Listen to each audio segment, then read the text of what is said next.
ঈদে আমরা বাড়িতেই যাই নাই, যে হ্যাঁ ঈদের পরে বাড়ি যাবো, এখান থেকে সিনেমা দেখবো তারপরে বাড়ি যাবো, কারণ আমাদের এলাকায় সিনেমা হল নাই।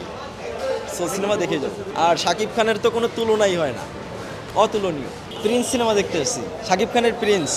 আত্মবিশ্বাস, ইদানিং আমরা যে সিনেমাগুলো দেখতে পারতেছি যেমন বরবাদ, তাণ্ডব, পুরাই তাণ্ডব গড়াই দিছে, বরবাদ পুরাই বরবাদ করে দিছে। এবার আমরা আশা করি প্রিন্স তাকেও ছাড়িয়েও মানে অতিক্রম করে যাবে। আর এইটা আমাদেরকে টেইলার বলছে, আর টেইলার থেকে সেই অনুযায়ী আমরা আসছি। ঈদে আমরা বাড়িতেই যাই নাই, যে হ্যাঁ ঈদের পরে বাড়ি যাবো, এখান থেকে সিনেমা দেখবো তারপরে বাড়ি যাবো, কারণ আমাদের এলাকায় সিনেমা হল নাই।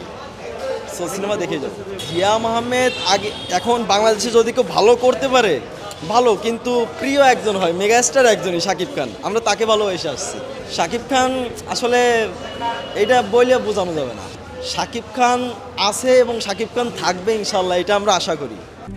RICL TMX, যুগের পর যুগ স্থাপনা থাকে মজবুত। আর তার ফ্যান ফলোয়ার বাংলাদেশে মানে সীমাহীন, অতিরিক্ত। শুধু বাংলাদেশে না, বাহিরেও, কলকাতায়ও সে যেমন জনপ্রিয়, বাংলাদেশেও জনপ্রিয়। আর এজন্য আমরা চাই যে সে তার দীর্ঘায়ু কামনা করি, সে অনেকদিন বাইসে থাকুক, আমাদের মাঝে এরকম সুন্দর সুন্দর সিনেমা উপহার দিক। এই সময় শাকিব খানের পাশে আসলে আমরা যারা চাই, বাংলাদেশের ওয়ান অফ দ্য বেস্ট নায়িকা ছিল শাবনূর।